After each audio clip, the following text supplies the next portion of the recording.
Good morning students. Today we are going to start the first chapter of History of Class 8. Chapter name is Modern Period in Indian History. Before we start the chapter, let's have a brief introduction of the chapter.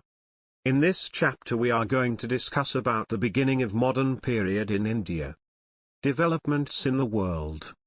Sources of modern period. The history of India can be divided into three periods: ancient, medieval and modern.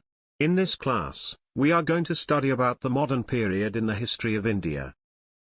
The disintegration of the Mughal Empire was followed by the emergence of a number of smaller regional states. The period also witnessed European traders from nations such as Britain, France, Portugal and Netherlands entering and establishing their trading posts. Both the English and the French companies soon saw an opportunity for securing a political and territorial future in India. This led to the beginning of the Anglo-French rivalry, which ended with the establishment of British dominion.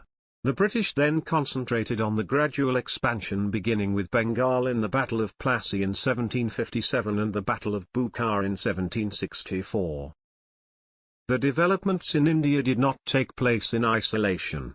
There were a whole lot of changes taking place all over the globe during the same period, such as Industrial Revolution, the Renaissance movement and nationalism. We will see one by one. Industrial Revolution means the production of goods in large numbers with the help of machines in factories. It took place in England during 18th century. As England's industrial production grew, people started looking for export markets for their finished products. Such markets could be found in colonies like India. Secondly, the Renaissance movement means a cultural movement which took place in Europe between the 14th and 17th centuries. It encouraged independent thinking and reasoning, which had an impact on the thoughts and ideals of the people around the world. Thirdly, nationalism. It started in the 19th century in Europe and is defined by feelings of love and loyalty towards their own country. The British concept of centralized rule brought political unity in India and thereby fostered the spirit of nationalism in the late 19th century.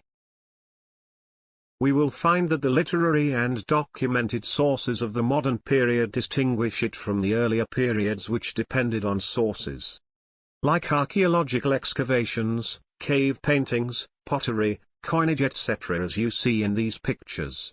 Many sources and records are available for the study of the modern period, and they help us in reconstructing the British history of India, such as books, newspapers and magazines. In the 18th century, the printing press was in full use in India. Ideas and thoughts of the people during that time became documented. The Bengal Gazette was India's first newspaper in 1780 from Calcutta. Secondly, government records. Archival record means document whose long-term value justifies its long-term retention. The archival records of the Government of British India are available in the National Archives of India at New Delhi. There are many archival documents and manuscripts dealing with British India at the Indian Office Records, London. Thirdly, diaries and accounts of travellers. Many travellers, traders, missionaries and civil servants who came to India in the 18th and the 19th centuries left accounts of their experiences and impressions of the country.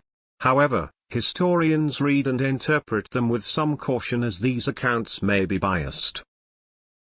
Fourthly, historical structures. Monuments like India Gate, Rashtrapati Bhawan and Parliament House give good insight into the art and architecture of the period,